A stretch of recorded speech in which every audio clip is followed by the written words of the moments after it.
when did you change in your stand up? Like, cause your stand up, I remember you made me laugh when I first started stand up. I was working the door at the Boston Comedy Club. You used to have a bit. I used to work in a diner. Yeah. I can talk diner talk. Like, give me an order. Do you remember this bit? Yeah. Can you do the bit to Halston? It's really amazing, Halston. You ever been to a diner? I don't remember it. I'll do it. Yeah, I don't remember it. Halston, give me like a diner order. This was Louis' bit. 2 eggs, bacon, hash browns. Okay, how do you want your eggs cooked? Scrambled. Scrambled, okay. Do you want pancakes with that? Sure. So 2 eggs, scrambled, bacon, hash browns, and pancakes. Okay. Yes. All right. I need 2 monkeys riding sidecar. Take a pig, fuck it, lay it down, put an apple in its mouth. Yeah. I need an Irish guy, throw water all over him, then chop him up in pieces. Yeah. And I need 2 big wheels. Did you want syrup on those? Yeah. 2 big wheels and come all over their back. I also need scrambled eggs, bacon, hash browns.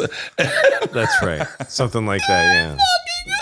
But you did it. I was silly back then. You were silly. Yeah. What if you get to hell and you see a guy and... Oh, yeah, that's when I started changing, though. I think that was silly, too. The thing about if you're in hell and some guy comes up and goes, "Yeah, suck my dick," and you start sucking his demon's dick, but then somebody else walks up and goes, "You didn't have to suck that guy's dick."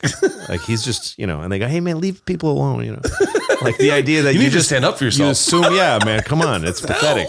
The idea that in hell you have some choices, you didn't realize it was blowing a guy. But like, I remember seeing that, and then I worked with you right when George was born. The weekend George was born, I worked with Dave Attell, and the very next weekend I worked with you. I just had a kid, and how old is George now? Then 18.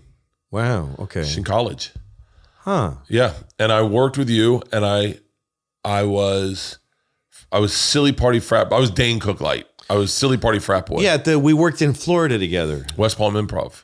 That's right. Yeah, with Eric Meyer. Eric Meyer, who's passed away. Yeah. Sad, man. Yeah, he was. I didn't realize that he was hilarious on stage, but he was 100 times funnier off stage. I remember that weekend because he was something special. Like, I thought there was something, but he was taking Xanax. Yeah, because he had stage fright. It's weird. There's a lot of comedians who are deathly afraid to be on stage. Like, this is a thing. I've known a few. Really? Mitch Hedberg was one. That's why he drank he would tremble. He couldn't. He was like, it was death to him being on stage, but he needed to be a comic. But if I had his so he act, started drinking, and then made his way to heroin, which killed him. But Eric would, between every set, he was emceeing, and you were in. We don't have to talk about him. He's dead. He's never going to hear this. What's that? I'm kidding. No, keep going. Eric was. I remember you really liked him, and he would pass out between sets, and I go, "What? Why do you pass out?" And he said, "Because my doctor told me to take." He went to a doctor who says, "Just take these drugs." I don't know what finally killed him. It was alcohol. Okay. He was walking down a highway, I'm pretty certain drunk, and a car hit him. That sucks. Yeah. But another one for you. You're not going to die. Especially when it's a drinker. That's a right. double. That's right. And so but I remember working with you telling everyone at the thing, "Oh, you don't know who Louis C.K. is? He's fucking hilarious. You're going to love it." And you had shifted your perspective. And I remember your first joke was, "My daughter's an asshole." That's right. That was the big change. Was my kids. Yeah. And it changed. You said you had a joke where you said, "I don't get vacations," but you know that moment when you put your kid in the car seat and you walk behind the car to your driver's seat. Yeah. Well, I don't even know the joke, but that was my little vacation, a little time off. Yeah. And I was so tired. I think I didn't live like a real life until I had kids. Because I did comedy since I was 17, 18. Yeah. And I had real jobs because I couldn't afford, I wasn't supporting myself for a lot of years. But I really having a kid just drains the life out of you, and it really takes you close to that rock, to that fucking craggy rock. Like, your face is right there against the rock. Yeah. And it's worth it. I love my kids. They're, that's living. Yeah. But yeah, that's when I started.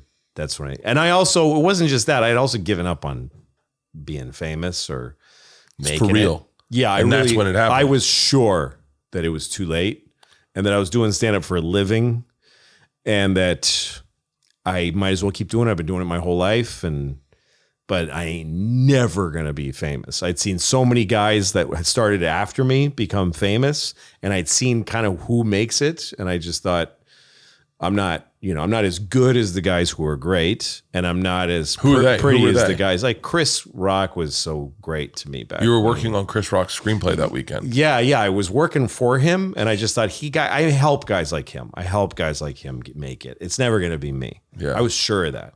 And so that, I think that loosened up, desire is no good for you. Hope and desire is not good for it's creatively. It's not good for your voice. It doesn't give you real ideas to talk about, and it doesn't make you think like other people do. And that's what they want to hear. Yeah. I gave up. I definitely had given up. And I was like, yeah.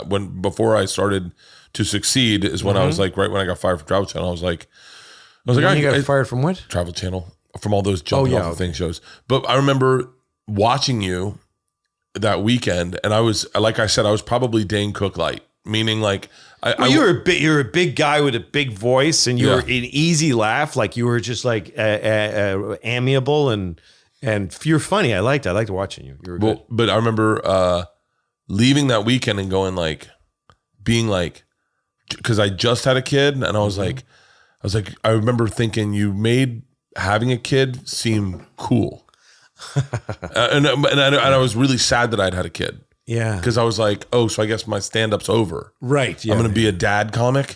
Right. And you made being a dad cool. And it wasn't until I worked with Ian Bagg, and this is much later when I had, probably 2 years later, when I did my first joke about my kids that was a good joke. But I didn't know it was a good joke. Ian Bagg told me it was. What was it? My daughter was sticking her finger up her ass and put it in the dog's mouth. And they were like, you got to see Baby Isla's trick. And I was like, what is it? And they're like, it's better if we show you. And they did it. And I was like, what the fuck? What are you guys, Nazis? I was like, what the fuck? And they're like, Dad, the dog doesn't know it's shit. I was like, what? And they're like, keeps doing it. Like, you think the dog would get it. And I'm like, okay, I wasn't watching the dog. Do it again. And then they did it again. And then I was like, shit, every fucking time? And they're like, we've been doing it all morning. Wow. And then Leanne came down, and I was like, you got to see Baby Isla's new trick. She's like, what is it? And I was like, it's better if we show you. But that was like the first transition of like, and it changed. I mean, I would argue as an outsider, and definitely as a fan of stand up and you, that transition you made transitioned comedy in a big way. Well, I don't know. I mean, there's been waves of that, like there's been people that have done that.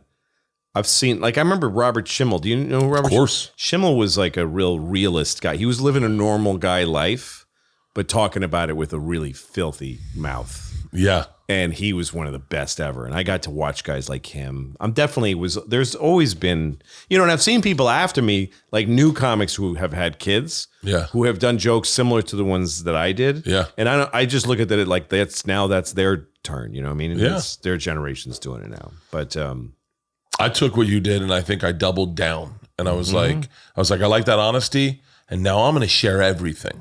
Yeah. And I think that was a mistake. I never talk about, That was a big mistake. It is. You got to keep some stuff to yourself. Everything. I did.